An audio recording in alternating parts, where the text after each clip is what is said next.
लाभ मिला। तो ऐसी विविधताओं के अनुभव के बीच हमारा कार्यकाल बीता और मैं तो अब खड़गे जी आ गए हैं तो मेरा एक धर्म तो निभाना ही पड़ता है मुझे।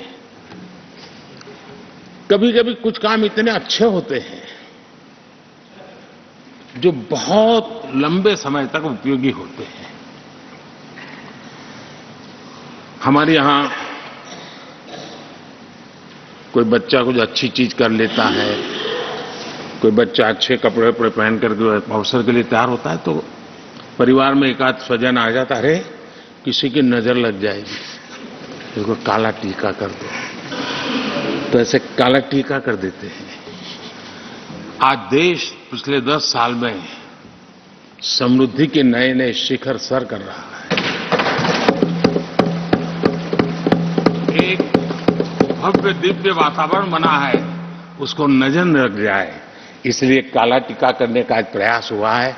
मैं उसके लिए भी खड़गे जी का बहुत धन्यवाद करता हूं ताकि इस हमारी प्रगति की यात्रा को कोई नजर न लग जाए। ये नजर न लग जाए इसलिए आपने आज जो काला टीका किया है, मैं तो सोच रहा था सब काले कपड़ों में आएंगे लेकिन शायद काला जोदू खिंचते खिंचते खिंचते ब्लैक पेपर तक चला गया है। लेकिन फिर भी मैं उसका भी स्वागत करता हूं क्योंकि जब भी अच्छी बात होती है काला टीका नजर न लग जाए इसलिए बहुत जरूरी होता है। और उस पवित्र काम को, और आज जिस उम्र के हैं उस व्यक्ति जब ये काम करता है तो जरा अच्छा रहता है। तो मैं इसके लिए भी आपका आभार व्यक्त करता हूं। आदरणीय सभापति जी, ये विषय कोई लंबा बोलने का तो है नहीं, लेकिन हमारे यहां शास्त्रों में एक बहुत बढ़िया बात कही गई है। शायद हमारे सब साथी जा रहे हैं तो जो कमी भी हमें महसूस होगी उनकी, क्योंकि उनके विचारों का लाभ जो आ जाएंगे वापिस वो तो और तेज तरार होकर के आएंगे। जिसको हमला करना है वो भी मजेदार हमले करेंगे और जिसको रक्षा कवच बनाना है वो भी बढ़िया बनाएंगे। वो अपना काम चलता रहेगा। हमारे यहां शास्त्रों में कहा गया है गुणा गुणज्ञेषु गुणा भवन्ति, गुणा गुणज्ञेषु गुणा भवन्ति, ते निर्गुणम प्राप्य भवन्ति दोषाः, ते निर्गुणम प्राप्य भवन्ति दोषाः। आस्वाद्य तोया प्रवहन्ति नद्यः, समुद्रमासादय भवन्तय पेया। उसका मतलब है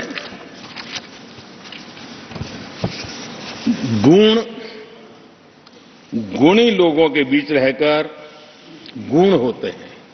जो गुणी लोगों के बीच रहने का मौका मिला तो उनके साथ रहने से हमारे भी गुणों में बढ़ोतरी होती है। निर्गुण को प्राप्त करके वो दोष युक्त हो जाते हैं। अगर गुणियों के बीच में बैठते हैं तो गुण तो बढ़ जाता है, लेकिन गुण ही नहीं है तो दोष बढ़ जाते हैं। और आगे कहा है नदियों का जल तभी तक पीने योग्य होता है जब वो बहता रहता है। सदन में भी हर 2 साल के बाद नया प्रवाह आता है